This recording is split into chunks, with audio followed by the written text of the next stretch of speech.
I talk to so many dads, and every single one of them say the same thing.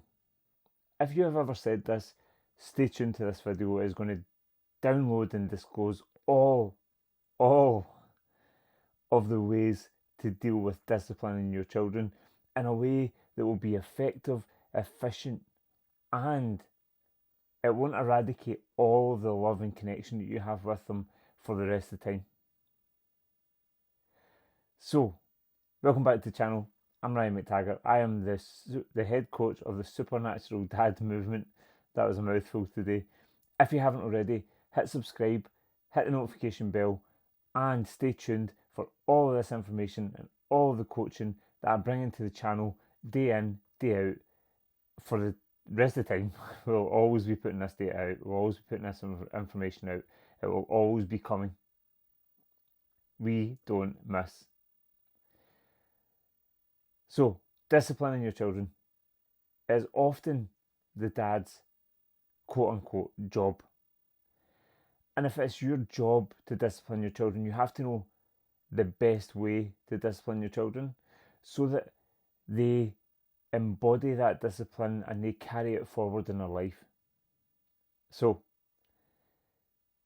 let's look at where you're going wrong, and then let's look at how we can navigate those challenges in a much better, more efficient, effective way that doesn't eradicate the love and connection that you have with that child for the rest of the time. So, where you're going wrong, if you're disciplining your child in the moment, in the heat of the moment, where they are emotional, dysregulated, if you're trying to discipline your child in that moment, if you're subjecting them to certain rules, regulations, stipulations in that moment, you have lost the ability to influence them. It is gone. And that's what most dads do. It's certainly what most of the dads that I speak with and work with have done in the past. So, why is that wrong? That is wrong because when you're emotional, me, you, your children, your wife, your mates, whoever, when you're emotional and steeped in that emotion, when you are fully triggered, the chemistry in your body will not allow logic to be part of your experience of life. You will not be logical. Which means if I want to discipline you and give you some logical reasons as to why we're putting these rules in place and we're setting these disciplines and boundaries, that will just bounce off. It will not register. Which means then when you want them to sleep on it or you want them to come back to you when they've calmed down, that knowledge is no longer part of their mind. It's no longer part of their present moment awareness. It's no longer part of their memory because it was not matching their emotional state at the time. You were looking at logic when they were fully flushed with chemistry that would just not allow it to come in. So, if that's what you've been doing and you find the same behaviours, the same patterns play out time after time after time, and there's no way through, and you think the child is the problem and they just do not listen, let me tell you something. You are the problem. You have never questioned your process. You've never questioned the strategy. You've never questioned the discipline. You've never questioned why.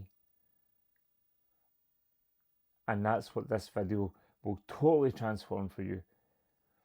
So let's look at then, how do you navigate it better? How do you discipline your children? 3 steps. Number 1, you set the standards. You live by a certain code. You live by a set of principles. You exemplify the disciplines that you're looking for your children to take on board.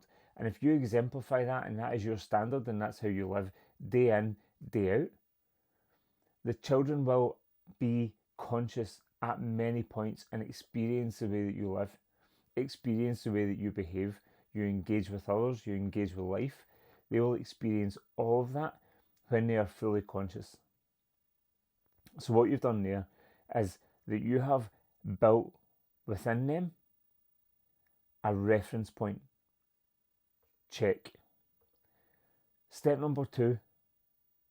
Step number two is to be there, fully present, not triggered, not emotional yourself, but fully present to support them, to get them through that emotional flood of chemistry that they just aren't coping with. They're totally dysregulated.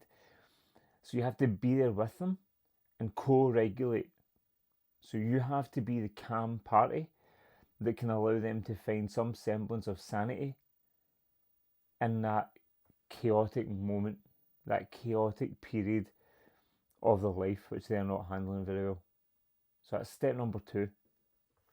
So now we've got a reference point because you live this way. Then we've also got ability to influence their dysregulated state by co-regulating with them and being the example of, again, it's an example, but an example of what calm, settled, balanced state of mind is and can be, irrespective of what's going on. Lastly, when everything is calmed down, when you're in a good spot, your child's in a good spot, everything is as you would want it to be, then you go to them, then you have a conversation, then you lay some boundaries, then you talk about their experience, then you start to build knowledge and understanding around about exactly what happened for them and how they can navigate it better the next time. And then that's a process that you start to work through and you start to build out. And remember, when you build these processes and you create these strategies for your children, you are preparing them for an exceptional life. Because no matter what happens as they grow and they age, they will be able to navigate adversity much better because you've set the example, you've sat with them until they regulate, and you've then given them the strategic understanding of how to navigate that in the future from a better place and to handle the experience much more balanced and centered. So yes, Dad, you are often the disciplinarian, but you've fucked it until this moment. And this coaching can transform the way that you engage your children from this point moving forwards, and it can change the future of your child's life experience. I'll see you tomorrow.